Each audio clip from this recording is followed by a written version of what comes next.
விவேகமற்ற வீரம் முரட்டுத்தனம், வீரமற்ற வேகம் கோழைத்தனம். ஆன்மீக பேச்சு அமுதமழை, அரசியல் பேச்சு அனல் காற்று. பிழையில்லாது பெய்த மழை, ஞானத்தில் அறிவில் அட்லாண்டிக் பெருங்கடல்.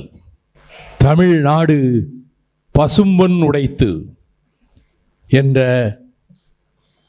புகழுக்கு உரியவரும் இந்த மண்ணில் தன்மானத்தை, வீரத்தை, சுயமரியாதையை, பகைக்கு அஞ்சாத நெஞ்சுரத்தை தன் வாழ்நாளில் பின்பற்றி இன்றைக்கு கோடிக்கணக்கான மக்கள் அவர் நினைவிடத்திற்கு சென்று அவரை வழிபடுகிற அளவுக்கு காலத்தால் அழியாத புகழை அந்திம காலத்தில் மனம் உடைந்தவராக, நெஞ்சம் சுக்கல் சுக்கலாக நொறுங்கியவராக,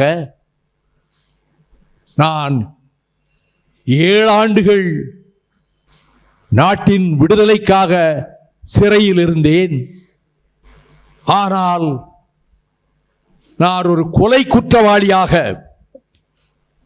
கூண்டில் நிறுத்தப்படும் நாளும் வரும் என்று கனவிலும் கருதியதில்லை என்று, இந்த வாழ்க்கையே இனி தேவையில்லை என்ற முடிவுக்கு வந்து ஆங்கில வைத்தியம் செய்யாமல், தமிழ்நாட்டு வைத்தியம் மருத்துவம் செய்யாமல், எந்த மருத்துவமும் செய்து கொள்ளாமல் சசிவர்ணத்தேவரின் வீட்டிலே முடங்கி போனவராக 1908 வருடம் அக்டோபர் திங்கள் 30ஆம் நாள் பசும்பொன்னிலே பிறந்து 1963ஆம் ஆண்டு அதே அக்டோபர் திங்கள் 30ஆம் நாள் இந்த மண்ணை விட்டு மறைந்த பசும்பொன் தேவர் திருமகனாரின் ஆன்மீகமும் அரசியலும் என்ற கருத்தரங்கம் மார்க்சிய அறிஞர் எஸ்.என். நாகராஜன் கோவை ஞானி நினைவு அரங்கத்தில் நடைபெறுகிற இந்த நிகழ்ச்சிக்கு தலைமையேற்றிருக்கிற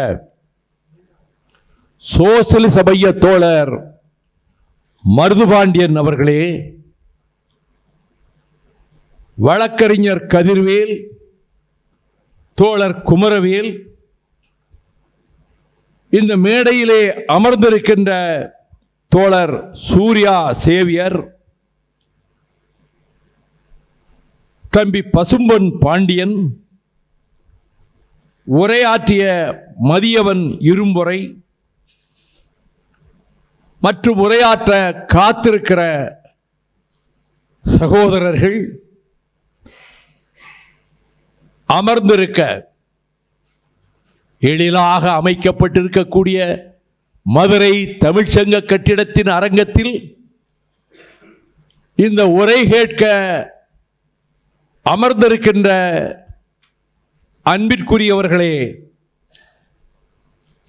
ஜனநாயகத்தின் விழிகளாக செவிகளாக நான் எந்நாளும் மதிக்கின்ற செய்தியாளர்களே, ஊடக நண்பர்களே, வணக்கம்.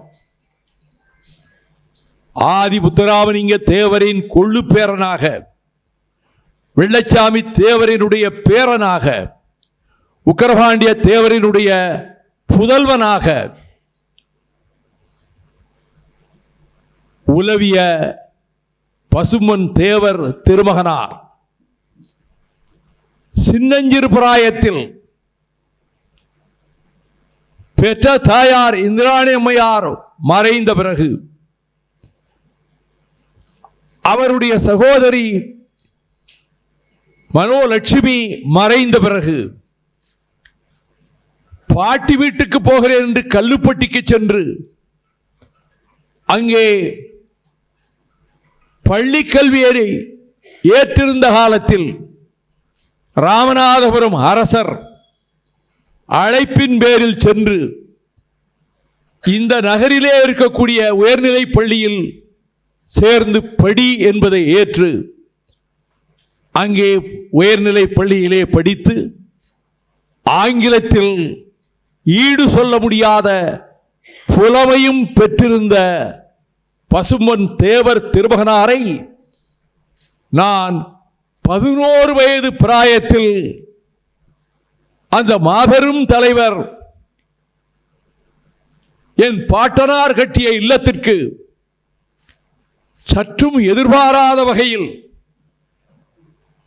வாகனங்களினுடைய ஒலி சத்தம் பலமாக கேட்டுக்கொண்டிருந்த போது 5-6 பேர் ஓடி வந்து என் தந்தையிடம் தேவரையா வருகிறார்கள் என்று சொன்னவுடன் விதிர்விதிர்த்து போனவரான என் தந்தை வீட்டிலே இருந்த பணியாளை அழைத்து அந்த தோதகத்தின் நாற்காலியை கொண்டு வந்து இங்க போடு என்று அந்த நாற்காலி என் இல்லம் கட்டப்பட்ட காலத்திலே தயாரிக்கப்பட்ட நாற்காலி அதை அங்கே போட்ட வேளையில் சிம்மம் போல நடந்து அகன்ற தோள்கள், விரிந்த மார்பு, இரும்பிடர் தலையார் என்று சொல்லத்தக்க வகையிலே அப்படி வளைந்திருக்கக்கூடிய கேசம், அவர் வந்த அந்த கம்பீரமும் அந்த தோற்றமும், அவர் வந்து அமர்ந்தவுடன், ஐயா உங்கள் காலடிகள் என் வீட்டிலே படுவதற்கு நான் புண்ணியம் செய்திருக்க வேண்டும், தவம் செய்திருக்க வேண்டும் என்று சொல்லிய போது அந்த பெருமகனார் சொன்னார், நீங்கள் காங்கிரஸ் கட்சியை ஆதரித்து வருவதாக என்னிடம் வந்து சொன்னார்கள். நான் காங்கிரஸ் கட்சியை வளர்க்க பாடுபட்டவன். காமராஜர் தேர்தலில் நிற்கிறதற்கு தகுதியில்லை என்று சொன்னபோது, அவர் வரி கட்டவில்லை என்று சொல்கிற போது, நான் ஒரு வெள்ளாட்டை கொண்டு வந்து அதை விற்ற அந்த பணம் அவர் செலுத்திய வரிப்பணம் என்று சொல்லி அவரை விருதுநகர் நகர்மன்ற தேர்தலில் நிறுத்திய தகுதியுடையவன். ஆனால் அந்த காங்கிரஸ் கட்சி கெட்டு குட்டிச்சுவராகிவிட்டது. Permit quota ராஜ்யமாகிவிட்டது. இனி நீங்கள் காங்கிரஸ் கட்சியை ஆதரிப்பது அவ்வளவு நல்லதல்ல என்று சொன்னவுடன், ஐயா தாங்கள் வார்த்தை எனக்கு வேத வாக்கு, அதன்படியே நான் நடந்து கொள்கிறேன் என்று கூறிவிட்டு, என்னை பெற்ற தாயார் பசும்பாலை சூடாக காய்ச்சி எடுத்துக்கொண்டு வந்த அந்த டம்ளரை நீட்டுகிற போது, ஐயா இந்த பாலை கொஞ்சம் அருந்துங்கள் என்று சொன்னவுடன் அந்த பாலையும் அருந்திவிட்டு அவர் விடைபெற்று சென்றதை என் நெஞ்சில் பசுமரத்தாணி போல அந்த கம்பீரமான தோற்றம், அவருடைய வெண்கலமணி ஒலிப்பதை போன்ற அந்த குரல், அவருடைய பார்வை என்னை வெகுவாக வசீகரித்து விட்டது. 11 வயதில் 1955 வருடத்தில் அவருக்கு 47 வயது இருக்கும். என்னை அறியாத ஒரு மதிப்பும் பற்றும் தேவர் திருமகன் மீது ஏற்பட்டு விட்டதால், நான் இளங்கலை BA முடித்த வருடத்தில் இருந்து பசும்பொன்னுக்கு போக ஆரம்பித்தேன். அந்த தேவர் திருமகனாரினுடைய புகழ்பாடும் அந்த மண்ணுக்கு போக ஆரம்பித்தேன். அப்பொழுதெல்லாம் பசும்பொன் தேவர் திருமகனார் 3 மணி நேரம் பேசினாலும் ஒரு சொட்டு தண்ணீரோ ஒரு சோடாவோ குடிக்க மாட்டார். அடியேனும் அதையே பின்பற்றி வருகிறேன். 1964 ஆண்டு அறிஞர் அண்ணா முன்னிலையில் பேசிய காலம் முதல் 8 வயதில் மகாத்மாவின் பேரன் முன்னிலையில் என் பள்ளி ஆசிரியர்கள் அவர்கள் எழுதி கொடுத்த சொற்பொழிவை மனனம் செய்து 10,000 பேருக்கு முன்னாலே அந்த சின்னஞ்சிறு பிராயத்தில் பேசிய காலம் முதல் பசும்பொன் தேவர் திருமகனாரை புகழ்ந்து பேசுவதற்கு இந்த அரங்கத்தை ஆயத்தப்படுத்தி கொடுத்திருக்கிறார்களே, அந்த சகோதரர்களுக்கு என் நெஞ்சார்ந்த நன்றியை முதலில் தெரிவித்துக் கொள்ளுகிறேன். பசும்பொன் தேவர் திருமகனார் ஆன்மீகம் அவரே கூறுகிறார். வடலூரில் வள்ளலாருடைய நாள் போற்றப்படுகிற நிகழ்ச்சியில் அவர் கலந்து கொண்ட போது அவருக்கு பக்கத்திலே வந்து அமர்ந்த தமிழ்நாட்டின் முதலமைச்சராக ஒரு காலத்திலே இருந்த ஓமந்தூர் ராமசாமி ரெட்டியார் அவர்கள் பசும்பொன் தேவர் திருமகனாரின் செவிகளில் ஒன்றை சொல்லுகிறார். தேவர் பெருமான் தலையை அசைக்கிறார். அவர் பேச எழுகிறார். அப்பொழுது சொல்லுகிறார், என்னிடத்தில் என் மதிப்புக்குரிய ஓமந்தூரார் ஒரு செய்தியை சொல்லி கவலைப்பட்டார்.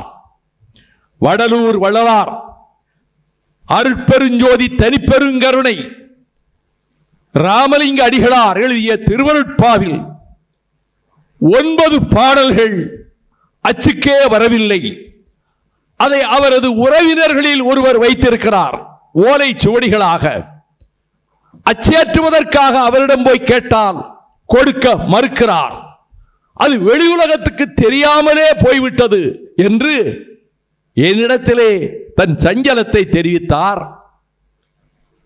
நான் சொல்லுகிறேன், எழுதிக் கொள்ளுங்கள், கேட்டுக்கொள்ளுங்கள். அந்த பாடல்கள் ஓலைச்சுவடி உங்களுக்கு கிடைக்கவில்லை என்று கவலைப்படாதீர்கள். இதோ அந்த 9 பாடல்களையும் அடியேன் சொல்லுகிறேன் என்று அந்த 9 பாடல்களையும் அந்த நிகழ்ச்சியிலே தேவர் திருமகனார் தங்கு தடையின்றி காவிரி பிரவாகம் போல சொல்ல சொல்ல கூட்டம் மெய்மறந்து கரவொலி எழுப்ப அவர் அமர்ந்தவுடன் அந்த கூட்டத்திலே இருந்து ஒருவர் எழுந்து வந்து மேடைக்கு வந்து கூனி குறுகி தேவர் பெருமானுக்கு வணக்கம் சொல்லிவிட்டு, ஐயா என்னை மன்னித்துக் கொள்ளுங்கள், அந்த ஓலைச்சுவடிகள் என்னிடம்தான் இருக்கின்றன, நான் தர மறுத்தது தவறுதான், ஆனால் அதை எல்லோர் நெஞ்சிலும் பதிகிற வகையிலே ஐயா அவர்கள் சொல்லிவிட்டீர்களே என்று கூறினார். அவர் தேவர் திருமகனார் அங்கே தைப்பூச திருவிழா வடலூரிலே நடந்தபோது அவர் சொன்னார், இப்பொழுது ஆன்மீகவாதிகள் மலிந்து விட்டார்கள். ஆம், ஜடாமுடி தரித்துக் கொண்டு உற்சாட்சர மாலையை போட்டுக்கொண்டு கோயில் கட்டுவதும் கும்பாபிஷேகங்கள் நடத்துவதும் அவர்கள் நெற்றியிலே ஊதியை பூசிக்கொள்வதும் மந்திரைகள் உச்சரிப்பதும் தங்களுடைய பரிவாரங்களோடு அவர்கள் பண்டாரமாவதும் பண்டாரங்கள் மடாதிபதிகள் ஆவதும் அந்த மடாதிபதிகள் திரை மறைவில் திரவிய ஆசை, பெண் ஆசை போன்ற ஆசைகளை உள்ளுக்குள் மறைத்து வைத்துக் கொண்டு போலிகளாக அவர்கள் ஆன்மீக துறவிகளாக மலிந்து போய் நடமாடுகிறார்கள் என்று ஆன்மீக துறவிகளை பற்றி அவர் அன்றைக்கே எச்சரித்தார். அவர் சின்னஞ்சிறு பிராயத்தில், நான் குறிப்பிட்டேன் அல்லவா, உக்கரபாண்டிய தேவருடைய மகன் என்று. அதற்கு முன்பு அவர்களுக்கு ஒரு பெண் குழந்தை பிறந்தது, ஜானகி என்று பெயரிட்டார்கள். சிறு வயதிலேயே குழந்தை பருவத்திலேயே அவள் மறைந்து விட்டாள். அதற்கு ஒரே மகன் உக்கரபாண்டி தேவருக்கு முத்துராமலிங்க தேவர் ஒருவர்தான். கொள்ளுத்தாத்தாவினுடைய பெயரைத்தான் அவருக்கு வைத்தார்கள். ஆனால் அதற்கு பிறகு தன்னுடைய 2 மனைவிகள் சகோதரிகளை திருமணம் அவர்கள் மறைந்த பிறகு இன்னும் 2 பெண்களை உக்கரபாண்டி தேவர் திருமணம் செய்து கொண்டார். அவர்கள் சொல்லை கேட்டு அவர்களுக்கு பேருதவியாக இருந்த ஒருவரை அந்த இல்லத்தின் பக்கமே வரவிடாமல் துரத்தியதோடு அனைத்து சொத்துக்களையும், நிலபுலன்கள், மன்னர் மானியமாக அந்த குடும்பத்துக்கு முன்னால் வழங்கப்பட்டவைகள், அதற்குரிய ஆவணங்கள், தஸ்தாவேஜுகள் அனைத்தையும் வைத்து மகனுக்கு ஒன்றுமே இல்லாமல் அவர் மாற்றி விடுவார் என்ற எண்ணம் ஏற்பட, இதை நாம் பெற்றுவிட வேண்டுமே நினைத்து பசும்பொன் தேவர் திருமகனார் மாவட்ட ஆட்சித்தலைவரிடம் போய், உக்கரவாண்டி தேவருக்கு ஒரே மகன் நான் தான் வாரிசு, ஆனால் என் தந்தை எனக்கு சேர வேண்டிய சொத்துக்களை எல்லாம் அவர் தேவையின்றி வீணான ஆடம்பரங்களிலே செலவழித்து வருவதோடு வாரி எதிர்காலத்திலே வழங்கவும் கூடும் என்பதால் அதை இந்த சர்க்கார் தடுத்து நிறுத்த வேண்டும் என்பதற்காக உங்களிடம் வந்திருக்கிறேன் என்ற போது, இருதரப்பினுடைய அவர்களுடைய ஆதரவுகளையும் வரவழைத்து விசாரித்து எந்த சொத்துக்களையும் உக்கரபாண்டி தேவர் விற்கவோ வேறு யாருக்கும் எழுதி கொடுக்கவோ கூடாது என்று சொல்லி இருந்தாலும், அதையும் மீறி தன் தந்தை தன்னுடைய விருப்பம் போல செய்யக்கூடும் என்று கருதி நாம் நீதிமன்றத்துக்கு போவோம், வழக்கு மன்றத்திலே போய் இதை தடுத்து நிறுத்துவதற்கு முயற்சிப்போம், யார் சிறந்த வக்கீல் என்று கேட்டபோது சென்னையிலே இருக்கிற சீனிவாச ஐயங்கார் பொருத்தமான வக்கீலாக இருப்பார் என்று சொல்ல, இவர் சீனிவாச ஐயங்காரை போய் பசும்பொன் தேவர் திருமகன் முத்துராமலிங்க தேவர் என்று நான் சொல்வதில்லை, ஒப்புக்காக அல்ல, உண்மையிலே நெஞ்சிலே அவர் மீது மரியாதை இருக்கிற காரணத்தினால் பசும்பொன் தேவர் திருமகன் அப்படி சொல்வதற்கு அனைத்து தகுதியும் பெற்ற தியாக சிகரம்தான் பசும்பொன் முத்துராமலிங்க தேவர். அவருக்கு நிகராக நான் படித்த வகையில் அத்தனை விதமான நூல்களையும் கற்று எந்த பிரச்சனை பொருள் எடுத்தாலும் ஆதியோடந்தமாக அதனுடைய பொருளை உணர்ந்து, மெய்ஞானமா அதிலே சிகரம், தத்துவ இயலா அதிலே சிகரம், அந்த சொற்பொழிவுகள் பலவை கிடைக்காமலே போய்விட்டது. ஆனால் தேவரின் இதயநாதம் என்ற அந்த நூலில் 224 பக்கங்கள் கொண்ட நூலில் 48வது பக்கத்தில் தான் நான் முதலிலே குறிப்பிட்ட ஆன்மீகத்தை பற்றி தேவர் எழுதியிருக்கிறார் திருமகன். அவர் சீனிவாச ஐயங்காரிடம் போய் அவருடைய வழக்கு சுவடிகளை கொடுத்த போது அவர் ஆங்கிலத்திலே அருமையாக பேசுவதை கேட்டு திகைத்து போன சீனிவாச ஐயங்கார், ஒரு 4 நாளைக்கு நான் எந்த வேலையும் பார்க்க முடியாது, வங்காளத்து சிங்கம் நேதாஜி வருகிறார், அவர் கடற்கரையில் என்னுடைய தலைமையில் பேசப் போகிறார், உன் வழக்கை பற்றி அதற்கு பிறகு நான் பார்த்துக் கொள்கிறேன், நீ இவ்வளவு அழகாக ஆங்கிலம் பேசுகிறாயே, நான் கொடுக்கிற வேலையை செய்கிறாயா? ஐயா சொல்லுங்கள், நேதாஜிக்கு உடனிருந்து தொண்டு செய்வதற்கும் பலர் பேசுகிற தமிழை ஆங்கிலத்தில் அவரிடம் மொழிபெயர்த்து சொல்வதற்கும் ஒரு இளைஞன் இருந்தால் சிறப்பாக இருக்குமே என்று நான் கருதி இருக்கிற போது நீ வந்திருக்கிறாய், நீ நேதாஜிக்கு போய் 4 நாட்களும் பக்கத்திலே இருந்து தொண்டு செய்வதற்கு நான் அனுப்ப விரும்புகிறேன் என்று சொன்னபோது, ஐயா அதை விட எனக்கு என்னையா பாக்கியம் என்று சென்று நேதாஜி அவர்களோடே இருந்து அவர் அந்த நிகழ்ச்சிக்கு வந்து அவருக்கு செய்த தொண்டு, அவருடைய பேச்சு, அவருடைய சாதுரியம், அவருடைய ஆங்கில புலமை அனைத்தையும் கண்டு வியந்து போன நேதாஜி தன் மனதிலே அவரை ஏற்றுக்கொண்டார். அதனால்தான் அதற்கு பிறகு, இது 1927 நடந்தது, 39 சென்னைக்கே நேதாஜி வருகிறார். சீனிவாச ஐயங்கார் எந்த காங்கிரஸ்காரர்களும் அவரை பார்க்கவும் வரவில்லை, அவருக்கு ஒரு வீடு கொடுத்து உதவவும் வரவில்லை. அடிப்படை உறுப்பினரிலிருந்தே 3 ஆண்டுகளுக்கு காங்கிரஸ் கட்சி அவரை நேதாஜியை நீக்கிவிட்ட சூழல். ஆகவே அப்பொழுது சீனிவாச ஐயங்கார் என்னுடைய வீட்டிலேயே நேதாஜி தங்கிக் கொள்ளட்டும் என்று முடிவெடுத்த போது சங்கு கணேசன் அவர்கள் என் இல்லத்தில் தங்கட்டும் நேதாஜி என்று சொன்னதனால் சங்கு கணேசன் அவர்கள் இல்லத்திலே தங்குவதற்கு வாய்ப்புகளை உருவாக்கினார்கள். கடற்கரையிலே கூட்டம், பெருந்திரளான கூட்டம், அலைகடல் போல் கூட்டம். நேதாஜி பேச ஆரம்பிக்கிறார். ஒலிபெருக்கிக்கு முன்னால் வந்து நிற்கிறார். அப்பொழுது சென்னையிலே வெளியாகி கொண்டிருந்த மெயில் பத்திரிகை ஒரு அவசர மாலை பதிப்பை வெளியிட்டு, அந்த பதிப்பு ஒரு பக்கம்தான், அதை கொண்டு வந்து நேதாஜியின் கைகளிலே கொடுக்கிறார்கள். அதை எடுத்து பார்க்கிறார். Adolf Hitler has invaded Poland. போலந்துக்குள்ளே ஹிட்லர் நுழைந்து விட்டான், உலக யுத்தம் துவங்கிவிட்டது என்று மெயில் ஏடு வர்ணித்திருந்ததை ஒரு இடம் பார்த்துவிட்டு 2 மணி நேரம் அனைத்துலக அரசியலை நேதாஜி பேசினார். அப்படியே எல்லோரும் மெய்மறந்து போனார்கள்.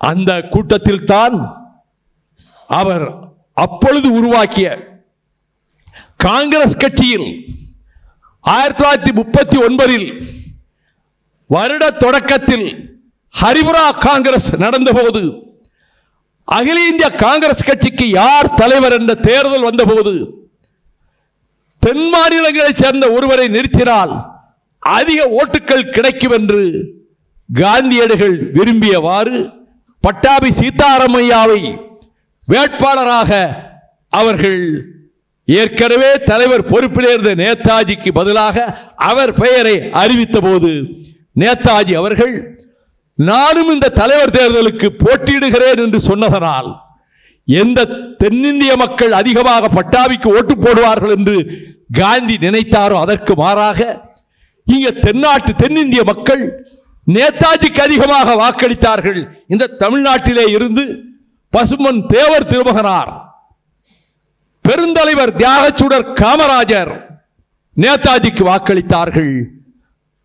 தேவர் திருமகன் அதிகமான வாக்குகளை சேகரிப்பதிலே ஈடுபட்டிருந்தார். நேதாஜி தலைவராக்கப்பட்டார்.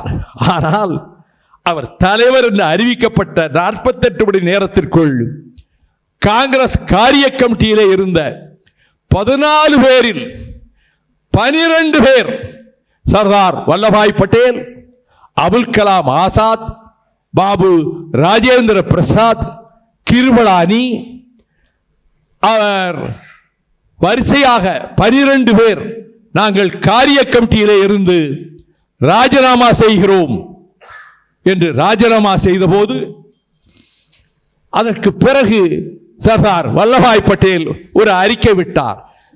இனி காரிய கமிட்டிக்கு யாரையாவது புதிதாக நியமிக்க வேண்டுமானால் காந்தியடிகள் சொல்லுகிற பெயர்களைத்தான் நேதாஜி அறிவிக்க வேண்டும் என்று சொன்னபோது, அதற்கும் மறுபேதும் சொல்லாமல் நீங்கள் யாரை காரிய கமிட்டிக்கு நியமிக்க விரும்புகிறீர்கள் என்று காந்தியாருக்கு நேதாஜி கடிதம் அனுப்பிய போது, நான் யாரையும் அறிவிக்க விரும்பவில்லை, உங்கள் இஷ்டப்படி செய்து கொள்ளுங்கள் என்று காந்தியார் பதில் கடிதம் அனுப்பினார். அப்பொழுது திரிபுரா காங்கிரஸ் 104 டிகிரி காய்ச்சல் நேதாஜிக்கு. ரயிலில் வரும்போதே அவரை பெற்றெடுத்த தாயாய் மடியிலே அவர் தலையை வைத்து மருந்து புகட்டிக் கொண்டே வந்தார். அந்த அகில இந்திய காங்கிரஸ் கட்சியினுடைய அந்த கமிட்டி கூட்டம் தொடங்கியது. மேடையில் ஓரமாக ஒரு கட்டிலை போட்டு அதிலே நேதாஜி படுத்திருந்தார். அவரது உரையை வாசிப்பதற்கு கூட அவருக்கு சக்தி இல்லை. அவரது சகோதரர் சரத்சந்திர போஸ் தன்னுடைய சகோதரனுடைய தலைமை உரையை அங்கே வாசித்தார். இதற்கு பிறகு வங்காளத்துக்கு போனார். வங்காள மக்கள் கொதித்து போனார்கள்.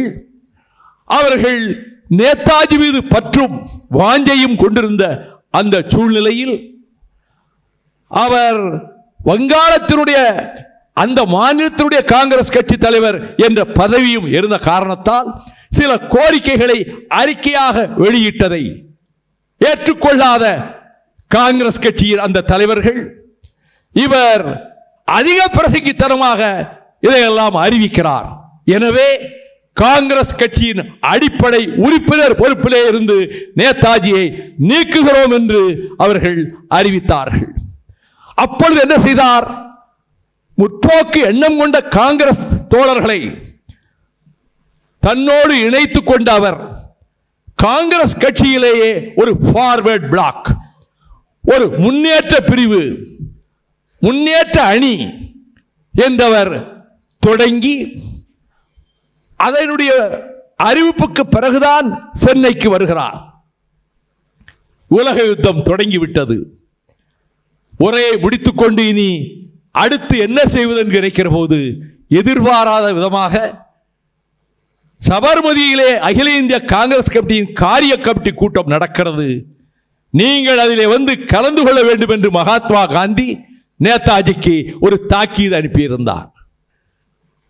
சரி, இந்த கட்டத்தில் இதை நிராகரிக்க வேண்டாம், நாம் உடனே புறப்பட வேண்டியதான் நினைத்த போது நம்முடைய பசும்பொன் தேவர் அவர்கள், நான் தென் மாவட்டங்களில் விரிவான சுற்றுப்பயணத்தை உங்களுக்காக ஏற்பாடு செய்திருக்கிறேன். எங்கு வர முடியாவிட்டாலும் அந்த தென் மாவட்டங்களுக்கு தலைநகரம் போல இருக்கிற மதுரை மாநகருக்கு வந்து அந்த அந்த ஒரு கூட்டத்திலாவது நீங்கள் பேசிவிட்டு போனால் சிறப்பாக இருக்கும் என்று சொன்னவுடன் அதை மறுக்க முடியாத நேதாஜி செப்டம்பர் 3ஆம் தேதி 1939 இந்த மதுரை மாநகரிலே வந்து பல்லாயிரக்கணக்கிலே திரண்டிருந்த மக்கள் மத்தியில் அவர் ஆற்றிய ஆங்கில உரையை பசும்பொன் தேவர் திருமகன் தமிழிலே மொழிபெயர்த்து பேசினார். அதற்கு பின்னர் நீங்களும் என்னோடு வாருங்கள் என்று அவரையும் அழைத்துக் கொண்டுதான் அகில இந்திய காங்கிரஸ் கமிட்டி கூட்டத்திற்கு நேதாஜி போனார். பசும்பொன் தேவர் திருமகனும் உடன் போனார். மகாத்மா காந்தி, பண்டித ஜவஹர்லால் நேரு, சர்தார் பட்டேல் எல்லோரும் இருக்கிறார்கள். அப்பொழுது நேதாஜியை பேச அழைத்தவுடன் நேதாஜி எழுந்து சொல்லுகிறார், காந்திஜி அவர்களே, நீங்கள் தர்மபுத்திரனாகவே என்றைக்கும் நடக்க வேண்டும் என்று நினைக்காதீர்கள். காண்டீபம் ஏந்த வேண்டிய வேலை வந்துவிட்டது, அர்ஜுனனாக மாறுங்கள் என்று இவர் தொடர்ந்து பேசியதை சகிக்காத மனிதருள் மாணிக்கம் இவர் பேசி அமர்ந்தவுடன் தான் எழுந்து பேசி அவர் நேதாஜி பேசியதை அனைத்தையும் மறுத்து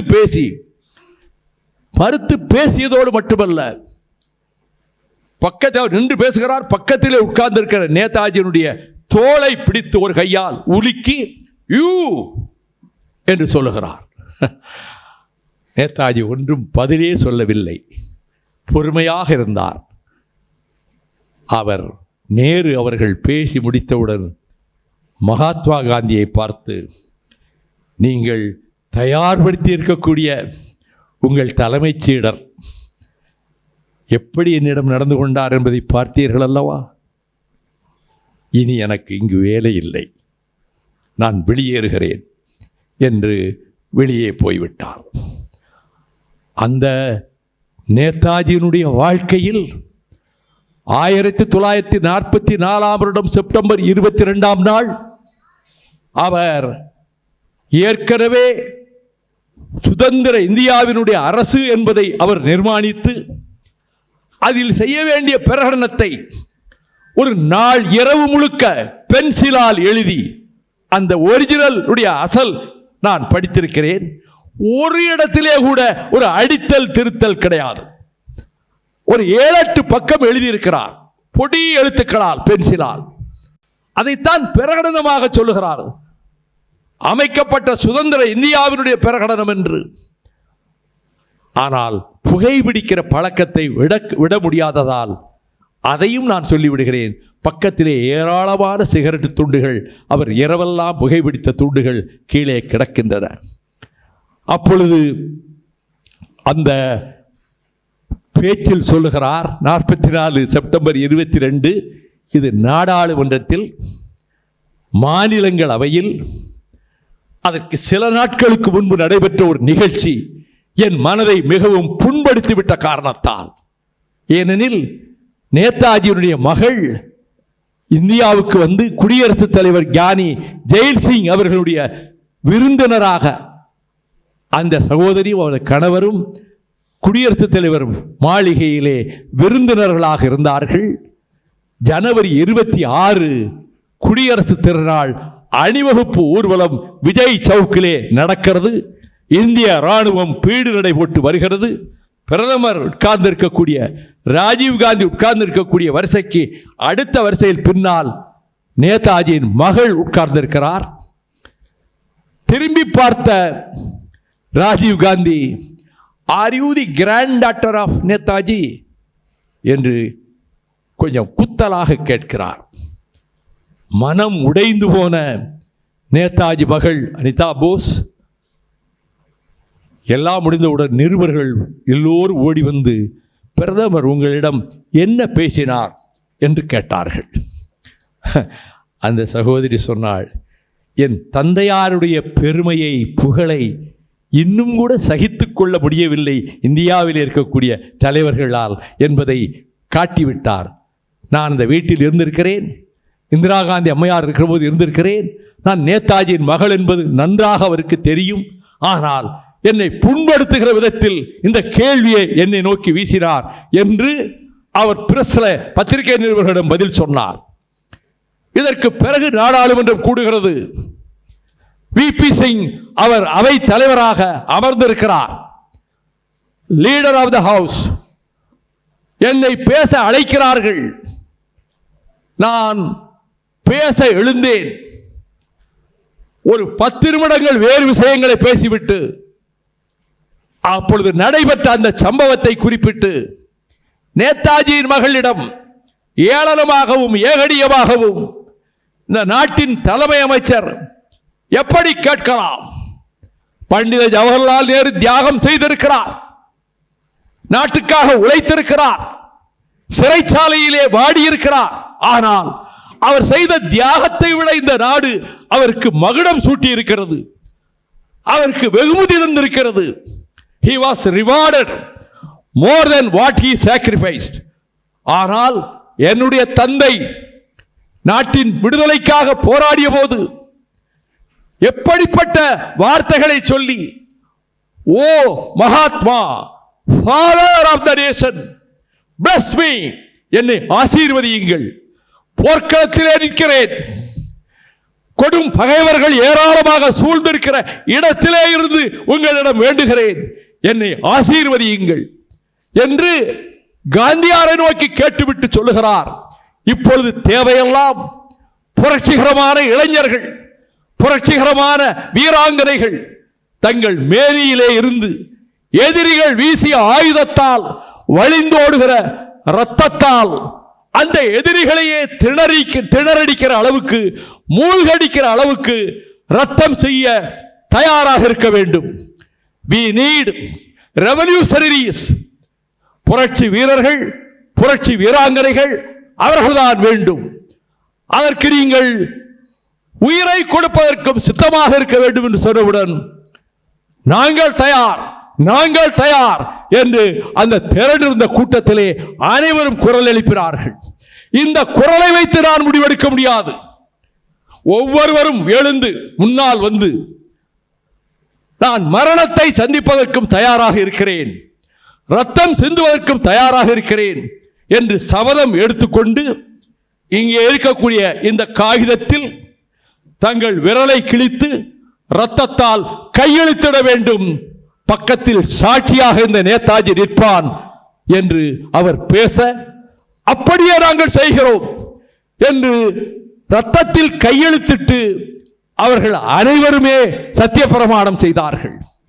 இந்த வீர வரலாற்றை கொண்ட அந்த தலைவனை இவ்வளவு காலத்துக்கு பிறகும் கூட அவரது மகளை புண்படுத்துகிற விதத்தில் இப்படி இந்த நாட்டின் பிரதமர் பேசியிருக்கிறாரே, இது நியாயம்தானா? யாரும் எழுந்து பேசவில்லை. உற்றகன் வைத்தகன் மாறாமல் விஸ்வநாத் பிரதாப் சிங் என்னை பார்த்து கொண்டே இருந்தார். அதற்கு பிறகு குடியரசுத் தலைவர் மாளிகையிலிருந்து எனக்கு அழைப்பு வந்தது. நான் சென்றேன். மாட்சிமைக்குரிய His Excellency ஜெயில் சிங் என்னை அழைத்திருந்தார். நான் உள்ளே சென்றேன். பார்வையாளர்கள் வழக்கமாக சந்திக்கிற அரங்கத்துக்கு எதிரே, சந்திக்கிற இடத்துக்கு வெளியே இருக்கக்கூடிய அரங்கத்தில் உட்கார்ந்திருக்க வேண்டும். அங்கே போய் உட்கார்ந்தேன். அங்கே இருக்கக்கூடிய அந்த இராணுவ அதிகாரி மிடுக்கோடு நடந்து வந்து, His Excellency wants to meet you, I am taking you என்று அவருடைய அறை, படுக்க அறைக்கு பக்கத்தில் இருக்கக்கூடிய அறைக்கு படிகள் ஏறி அங்கே அழைத்து கொண்டு போனார். யாருக்கும் இந்த மரியாதை அவர் செய்திருப்பதாக எனக்கு தெரியவில்லை. அப்பொழுது ஜெயல் சிங் சொன்னார், I listen your speech from Rashtrapati Bhavan. அப்பொழுதே குடியரசுத் தலைவர் மாளிகைக்கு மாத்திரம் இந்த உரைகள் அவ்வப்பொழுது அப்படியே காட்டக்கூடிய வகையில் தொலைக்காட்சி ஒழுங்கு செய்யப்பட்டிருந்தது. அந்த தொலைக்காட்சியில் உங்கள் பேச்சை கேட்டேன். mesmerizing speech. I have collected the copy of your speech. I have sent it to Anita Bose. அவர்களுக்கே அனுப்பிவிட்டேன் உங்கள் பேச்சை என்று சொன்னார். அப்படி நேதாஜிக்கு வழக்கரமாக திகழ்ந்த பசும்பொன் தேவர் திருமகனார் கைரேக சட்டம் இந்த நாட்டை ஒரு பகுதியிலே வாழக்கூடிய தன்மானமுள்ள மக்களை, அடிமை சேவகம் செய்வதற்கு தயாராக இல்லாத மக்களை இப்படி கொடுமையாக இந்த கைரேக சட்டத்தை கொண்டு வந்து, அவன் திருமணம் ஆன நாளாக இருந்தாலும், அவன் வீட்டிலே ஒரு இழவு விழுந்த நாளாக இருந்தாலும் சாயங்காலத்தில் வந்து போலீஸ் ஸ்டேஷனிலே கையெழுத்து போட்டுவிட்டு விடுகிறவரை அங்கேதான் இருக்க வேண்டும் என்ற இந்த கொடுமையான அக்கிரம சட்டத்தை எதிர்த்து பிரமலை கள்ளர்கள் வாழுகிற பகுதியிலே இருந்து பல்லாயிரக்கணக்கானவர்களை திரட்டிக் கொண்டு இந்த மதுரை எம்பதியிலே வந்து ஒரு மாநாடு போன்ற ஒரு நிகழ்ச்சியை நடத்தி, ராஜாஜி இடத்தில் நீங்கள் முதல்வர் பொறுப்பேற்றால் இந்த கைரேக சட்டத்தை நீக்குவீர்களா? அவசியம் நீக்குகிறேன் என்று ராஜாஜி சொன்னார். ஆனால் முதல்வரானதற்கு பிறகு அதை செய்யவில்லை. அப்படியே நீடித்தது. அதனால்தான் அவர் என்ன செய்தார் தெரியுமா? அங்கே போய் அங்கே அவருடைய வட்டாரத்தில் ராமநாதபுரம் சீமையில் ஒரு பெரிய மாநாடு இதற்காக நடத்தி, அதற்கு தலைமை தாங்க டாக்டர் வரதராஜன் அவர்களை அழைத்து கொண்டு வந்து அங்கே அவர்களை பேச செய்தார். இந்த சூழ்நிலையில் பசும்பொன் தேவர் திருமகனார் ஒரு முக்கியமான சம்பவம். இது ஒரு தமிழ்ச்சங்க கட்டிடம் அல்லவா? 4ஆம் தமிழ்ச்சங்கம் அமைத்த பாண்டித்துரை தேவர் அவர்களால் நிர்மாணிக்கப்பட்ட தமிழ்ச்சங்கத்தினுடைய பொன்விழா ஒரு வார காலம் நடந்தது.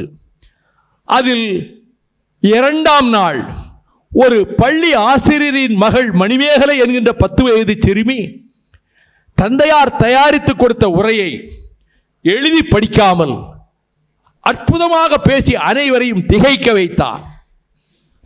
அவர் பேசி முடித்த மறுநாள் அறிஞர் அண்ணா அதே இடத்திற்கு பேச வந்தார்.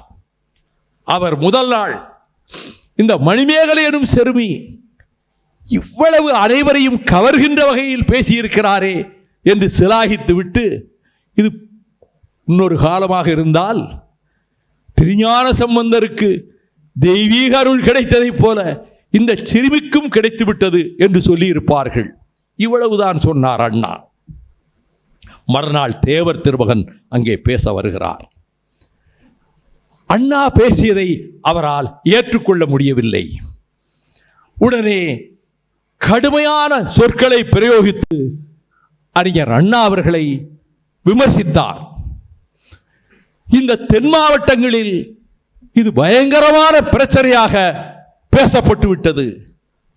சரியாக ஒரு வார காலம் கழித்து அறிஞர் அண்ணா மதுரையில் பேச வருகிறார். பொதுக்கூட்டத்தில் பேச எங்கே அண்ணா அவர்கள் நம்முடைய தேவர் பெருமானை விமர்சித்து தவறாக ஏதாவது சொல்லிவிடுவாரோ என்று கருதி ஃபார்முலா கட்சியைச் சேர்ந்தவர்கள் அறிவாளும் கத்தியுமாக பெருமளவு அவர்கள் திரண்டுவிட்டார்கள்.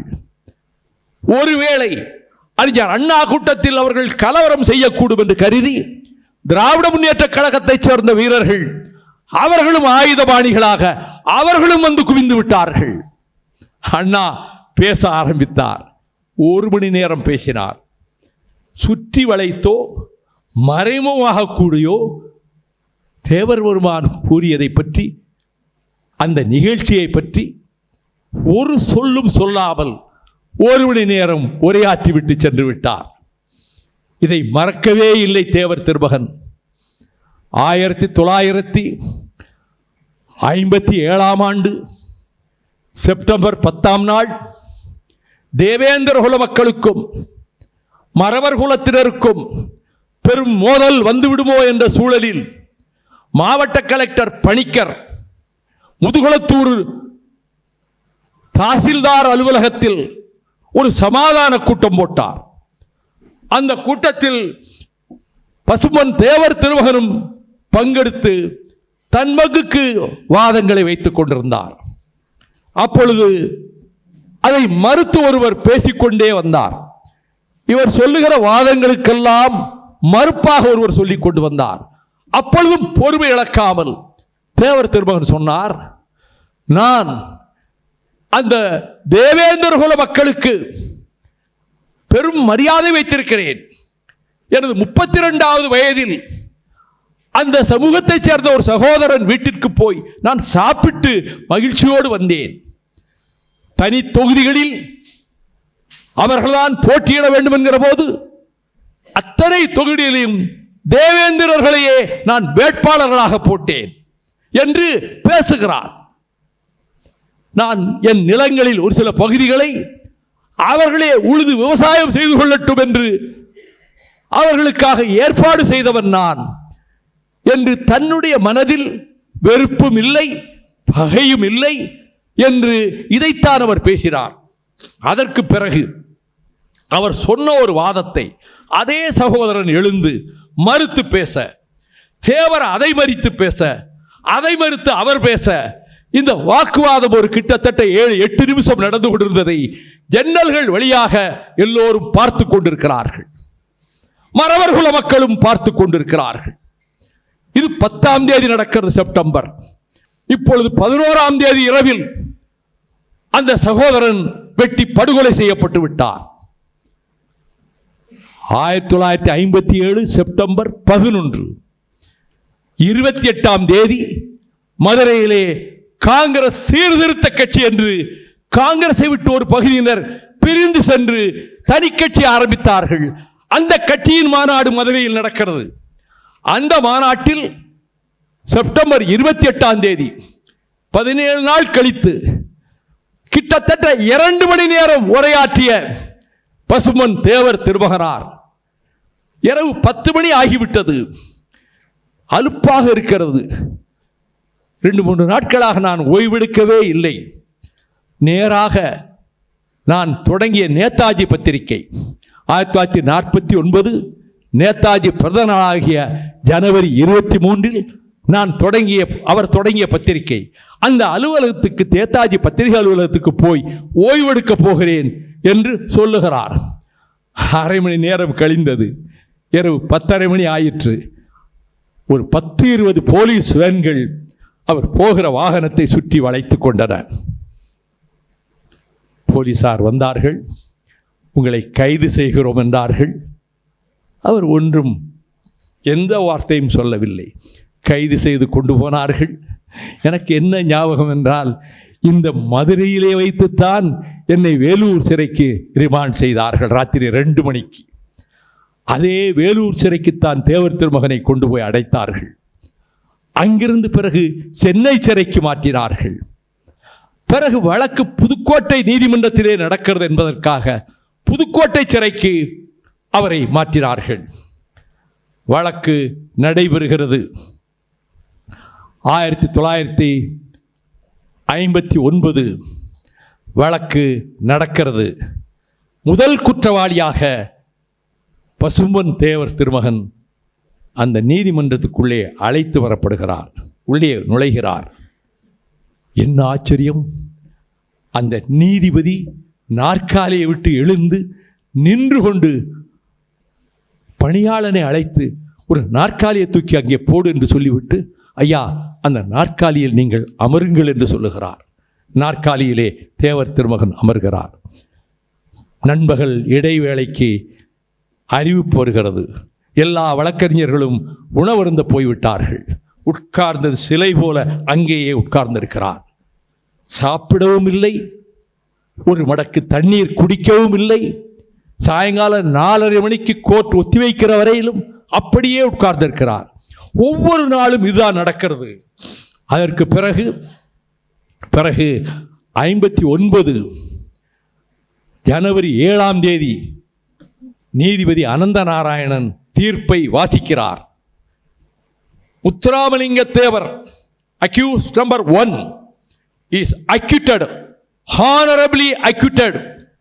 இந்த வழக்கிலிருந்து கண்ணியமாக அவரை விடுவிக்கிறேன். நீதிபதி அவருக்கும் மற்றும் 3 விடுதலை அளித்துவிட்டு ஒரு 3 பேருக்கு மாத்திரம் தண்டனை வாசிக்கிறார். இது ஜனவரி 7ஆம் தேதி 59 தீர்ப்பு. நாடாளுமன்ற மக்களவைக்கு போகிறார் நம்முடைய பசும்பொன் திருமகனார். மக்களவையிலே பிப்ரவரி 17ஆம் தேதி 59 காஷ்மீர் கொழுந்து விட்டெறிகிற பிரச்சனை பற்றி வாதம் நடக்கிறது. அதில் பேச வேண்டும் என்று அவர் அந்த மக்களவையினுடைய அந்த செக்ரட்டரி ஜெனரலிடம் போய் கொடுக்கிறார். 4:45 ஆகிவிட்டது. சாயங்காலம் 5 மணிக்கு வழக்கமாக மக்களவை ஒத்திவைப்பார்கள். 4:45க்கு பசும்பொன் முத்துராமலிங்க தேவர் அவர் பெயர் சொல்லி அழைக்கப்படுகிறார். எழுந்து பேச ஆரம்பிக்கிறார். 5 மணி கடந்து விட்டது. ஒரு சில பேர் கூச்சல் எழுப்புகிறார்கள். அமைதியாக பேசுகிறார். சபை தலைவர், யூ கண்டினியூ யுவர் ஸ்பீச், உங்கள் பேச்சை தொடருங்கள். மேலும் 15 நிமிடம் அற்புதமாக பேசுகிறார் காஷ்மீரை பற்றி. மறுநாள் இந்தியன் எக்ஸ்பிரஸ் பத்திரிகை எழுதுகிறது, Muthuramalinga Thevar addressed the Lok Sabha. He gave a wonderful speech. It was like a flying fire.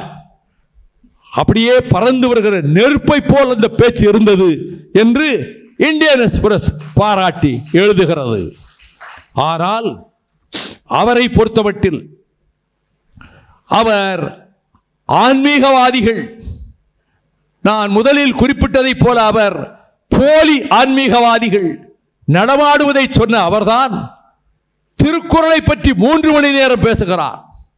குறள் நெறி இலக்கிய பேழை என்ற தலைப்பில் 3 மணி நேரம் பேசுகிறார். அதில் சொல்லுகிறார், எல்லா மதத்தினருக்கும், எல்லா குலத்தினருக்கும், எல்லா நாட்டினருக்கும் பொதுவான ஒரு மறைநூல்தான் திருக்குறள். அது எந்த மொழியிலும் இப்படிப்பட்ட நூல் இதுவரை படைக்கப்படவில்லை. ஆகவே அந்த திருக்குறள் நெறி என்பது மனித வாழ்க்கைக்கு வழிகாட்டுகிற நூல் என்ற விதத்தில் அவருடைய உதாரணங்களை படித்து நான் திகைத்து போய்விட்டேன். ஒவ்வொரு குறளுக்கும் அவர் வேறு வேறு இலக்கியங்களிலிருந்தும் சில இதிகாசங்களிலிருந்தும் உதாரணங்களை கொண்டு வந்து வரிசையாக அடுக்குகிறார். என்ன ஞானம்! அதனால் தான் சொன்னேன், அவர் ஞானமும் அறிவும் அட்லாண்டிக் சமுத்திரத்தை போன்றது என்று. பெயரளவுக்கு இந்த கூட்டத்திலே வந்து கைதட்டு வாங்குவதற்காக பேசவில்லை. அவர் உரைகளை படித்து மெய்மறந்து போன நான் இவ்வளவு ஞான கடலாக இருந்திருக்கிறாரே. எவ்வளவு உலக அரசியலை பேசுகிறார், இந்திய அரசியலை பேசுகிறார், சர்வதேச உறவுகளை பேசுகிறார், இதிகாசங்களை பேசுகிறார், கிரேக்க புராணத்தை வர்ணிக்கிறார், இதிகாசங்களினுடைய மேற்கோள்களை எடுத்து சொல்லுகிறார். அது மட்டுமல்ல, படித்தால் நான் புரிந்து கொள்ள முடியாத பல்வேறு செய்திகள் அடுக்கடுக்காக அவர் சொல்லிக்கொண்டே போகிறார் கூட்டங்களிலே. இவ்வளவு ஞானமும் இவ்வளவு ஆற்றலும் இவ்வளவு அறிவும் கொண்ட அந்த மாமனிதர் உள்ளம் உடைந்தவராக, தாங்க முடியாத துயரத்துக்கு ஆளானவராக அவர் தன்னுடைய எஞ்சிய காலத்தை எங்கும் போகாமல் அங்கே சசிவர்ண தேவர் வீட்டிலேயே முடங்கி இருந்தபோது அப்பொழுது ராமநாதபுரம் ஜில்லாவுக்கு திமுக மாவட்ட செயலாளராக இருந்த நம்மால் அன்போடு வர்ணிக்கப்படுகிற சிறுகதை மன்னன் எஸ் தென்னரசு அவர்களை வீட்டுக்கு அழைத்து வாருங்கள் என்று ஆள் அனுப்புகிறார். தென்னரசு பதறிப்போனவராக, தேவர் திருமகன் ஏன் நம்மை அழைத்தார் என்று பயபக்தியோடு அங்கே போகிறார். வீட்டுக்குள் சென்றவுடன் நாற்காலியில் உட்கார சொல்லுகிறார். தென்னரசு, உங்க அண்ணாதுரை ஜெயிச்சிட்டாரியா? ஐயா, எப்படி சொல்றீங்க? வருங்காலத்தில் அவர் தான் தமிழ்நாட்டுக்கு முதலமைச்சராக வரப்போறார். எப்படி சொல்றீங்க? அவர் தமிழ்ச்சங்கத்தில் மீனாட்சி அம்மன் கோயிலில் பேசுனதை நான் வரம்பு மீறி கண்டித்தேன். சில சொற்களை நான் சொல்லியிருக்கக்கூடாது. ஆனால் அந்த பெரிய மனுஷன் ஒரு வாரம் கழித்து மதுரையில் பேசுகிறப்ப அந்த சம்பவத்தை பற்றி சுற்றி வளைச்சு கூட மறைமுகம் கூட ஒரு வார்த்தை சொல்லாமல் போனாரே, பொறுத்தார் பூமி ஆழ்வார், அண்ணாதுரை நாடாழ்வார் என்று சொன்னதை தென்னரசு என்னிடம் சொல்லியிருக்கிறார். அந்த தென்னரசுக்கு திருமண நாள் அக்டோபர் 30. காலை ரயில் நிற்கிறது தொடர்வண்டி. அறிஞர் அண்ணா வருகிறார். புரட்சி தலைவர், புரட்சி நடிகர், அன்றைய புரட்சி நடிகர் எம்ஜிஆர் வருகிறார். லட்சிய நடிகர் எஸ் ராஜேந்திரன் வருகிறார். படியில் கால் வைத்து இறங்குகிற போதே அண்ணா அவர்கள் தென்னரசை பார்த்து, என்ன புது மாப்பிள்ள, என்ன இவ்வளவு சோகமா இருக்கீங்க என்று கேட்கிறார். உடனே தென்னரசு சொல்கிறார் மெதுவாக, ஐயா, தேவரையா காலையில் 5:30 மணிக்கு காலமாயிட்டாங்க. என் கல்யாணத்தை கொஞ்சம் ஒத்தி வச்சிடும். எல்லாரும் நேராக பசுமனுக்கு போவோம். அந்த பூத உடலுக்கு மலர் மாலை வைத்து அஞ்சலி செலுத்துறதுக்கு அண்ணாவே வருவது தான் சரி என்று சொன்னவுடன் அண்ணா மறுப்பேதும் சொல்லாமல் அண்ணா அவர்களும் மக்கள் திலகம் எம்ஜிஆர் அவர்களும் லட்சிய நடிகரும் என்.வி. நடராசனும் பசுமனுக்கு போனார்கள். அங்கே தேவர் பெருமானுடைய மேனி வைக்கப்பட்டிருக்க இடத்துக்கு பக்கத்தில் இவர்கள் உட்கார்ந்திருக்கின்ற அந்த புகைப்படம் நான் வைத்திருக்கிறேன், என்கிட்ட இருக்கு. எம்ஜிஆர் அந்த ஜிப்பா முழுக்கை வரைக்கும் போட்டு ஒரு சின்ன கருப்பு சிவப்பு துண்டை அப்படி கழுத்தில் போட்டு எம்ஜிஆர் உட்கார்ந்துருக்கார். அண்ணா உட்கார்ந்துருக்க இடத்துக்கு எதிர இருந்து எஸ்எஸ்ஆர் ஏதோ பேசுகிற மாதிரி அந்த காட்சி இருக்கு. இந்த படம் என்னை ரொம்ப உலுக்கிருச்சு. என்ன ஆச்சு தெரியுமா?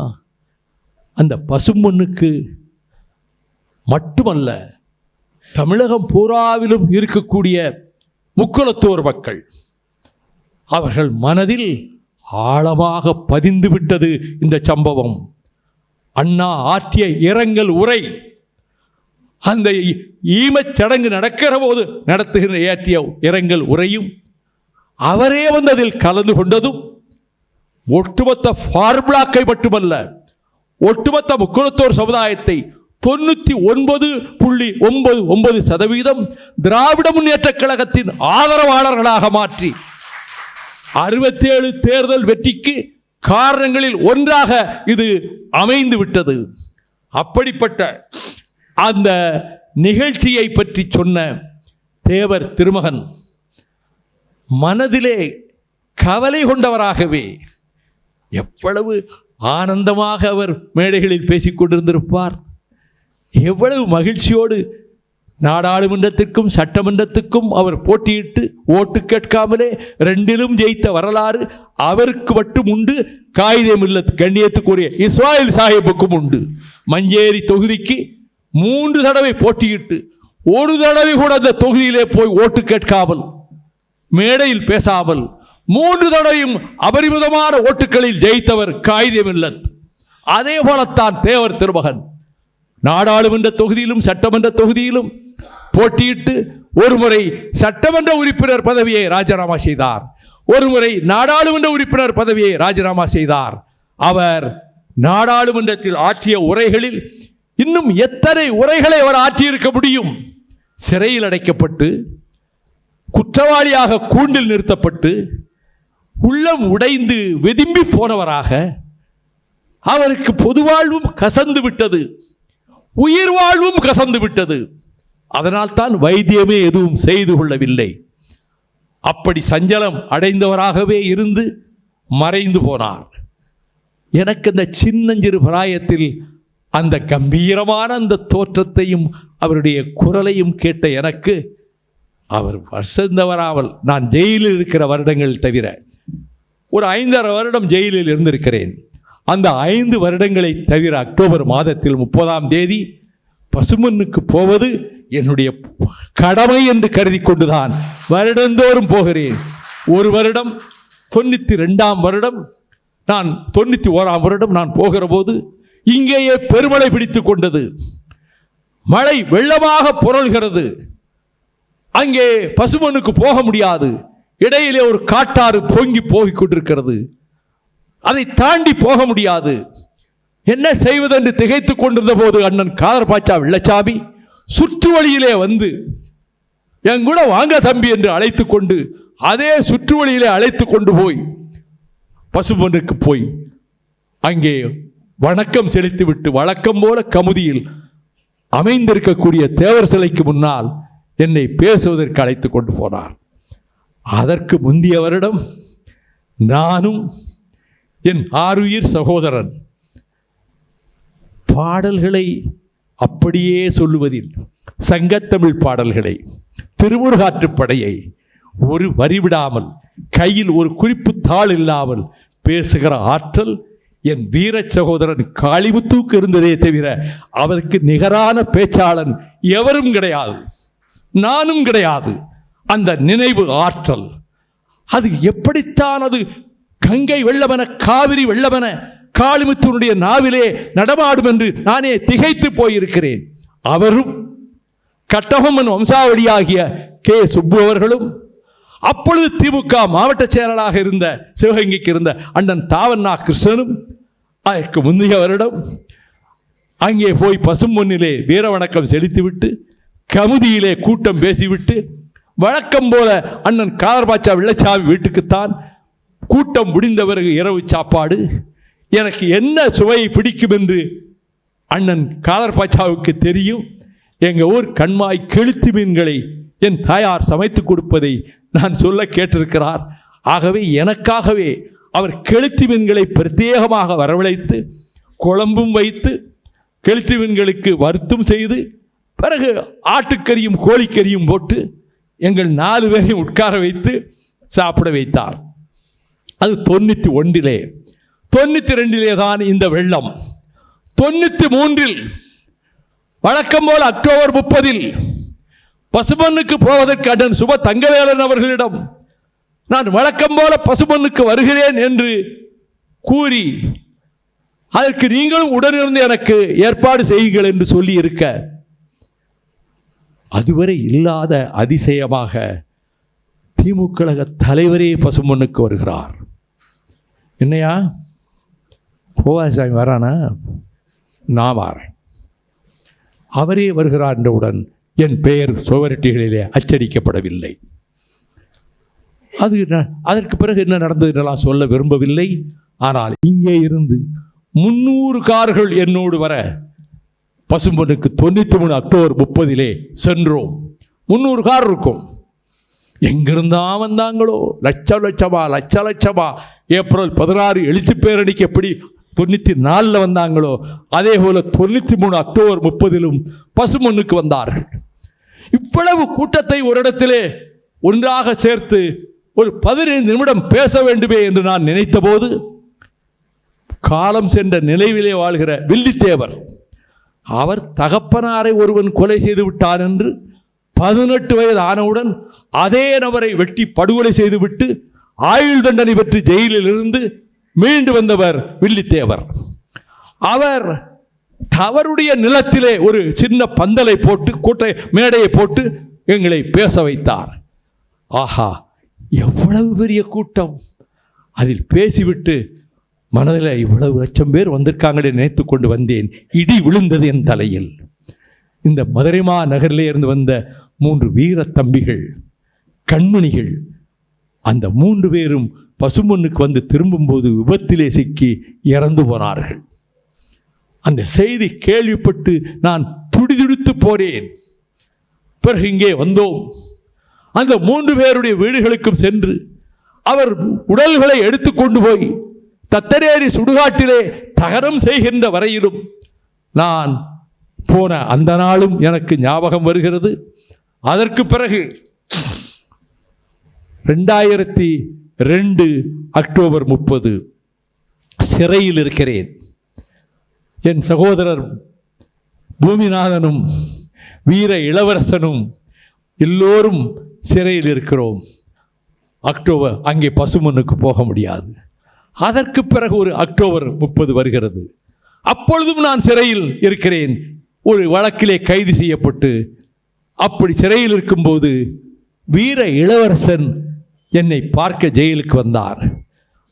30ஆம் தேதி பசுமனுக்கு போயிருங்க, நான் வர முடியாது. அதே போல அவர்கள் சென்று வந்தார்கள். ஆனால் சில நாட்களிலே அவரும் என்னை விட்டு இந்த உலகத்தை விட்டே போய்விட்டார். எவ்வளவோ துயரங்கள், எவ்வளவோ சோதனைகள், எவ்வளவோ மன அழுத்தங்கள், அவை எல்லாம் இருந்தாலும் தேவர் பெருமானை கொஞ்ச நேரம் நினைத்து கொண்டால், கப்பலோட்டிய தமிழன் வீர சிதம்பரத்தை கொஞ்ச நேரம் நினைத்து கொண்டால், அவர்கள் கடைசி நாட்களில்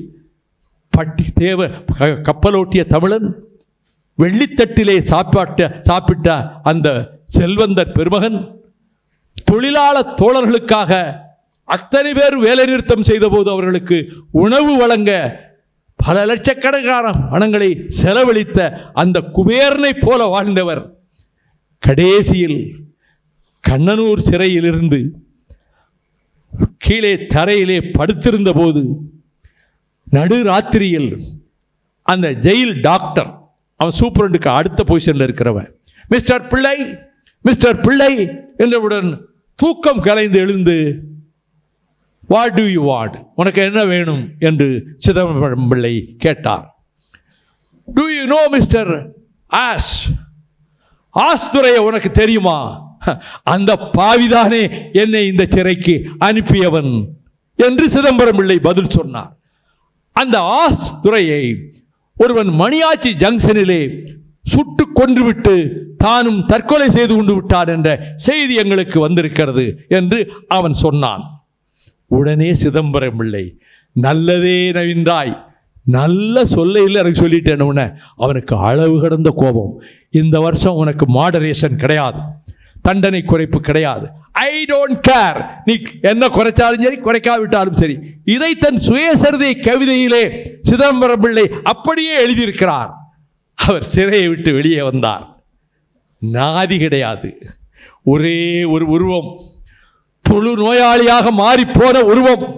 அவரோடு சேர்ந்து மேடைகளிலே கர்ஜனை செய்த சுப்பிரமணிய சிவா மட்டும் ஜெயில் வாசலிலே குஷ்டரோகியாக வந்து நின்றார்.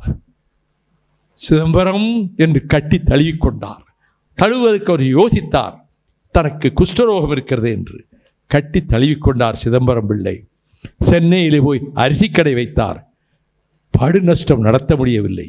எண்ணெய் கடை வைத்தார், அதைவிட நஷ்டம் நடத்த முடியவில்லை. ஆனால் வாலஸ் என்கிற ஜட்ஜ் சிதம்பரம் பிள்ளையின் மீது கருணை கொண்டு அவரது வக்கீல் சன்னத்தை திரும்ப வழங்கினான். அதனால் தான் தன் பிள்ளைகளில் ஒரு புதல்வனுக்கு வாலஸ் என்று பெயர் வைத்தார் சிதம்பரம் பிள்ளை.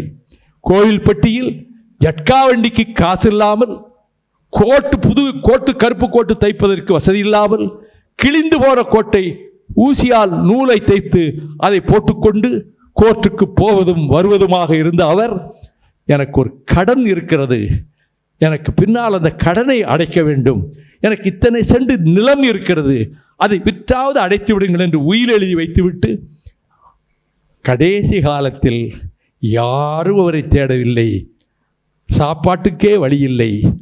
அதை நினைத்து பார்ப்பேன். சிதம்பரம் பிள்ளை அப்படி இருந்திருக்காரே, நமக்கு இன்னும் ஊருக்கு 10 பேர் இருக்கிறார்களே, நமக்கு என்ன குறை? நாம் எதை பற்றி கவலைப்பட வேண்டும்? ஊருக்கு ஊர் என் சகோதரர்கள், அண்ணன்மார்கள், தம்பிமார்கள் எது வந்தாலும் எது நேர்ந்தாலும் நாங்கள் உன்னோடு பயணிப்போம் என்று வருகிறார்களே, அதுபோதும் வாழ்க்கையிலே என்று என் மனதை திருப்தி செய்து கொள்கிறவன்.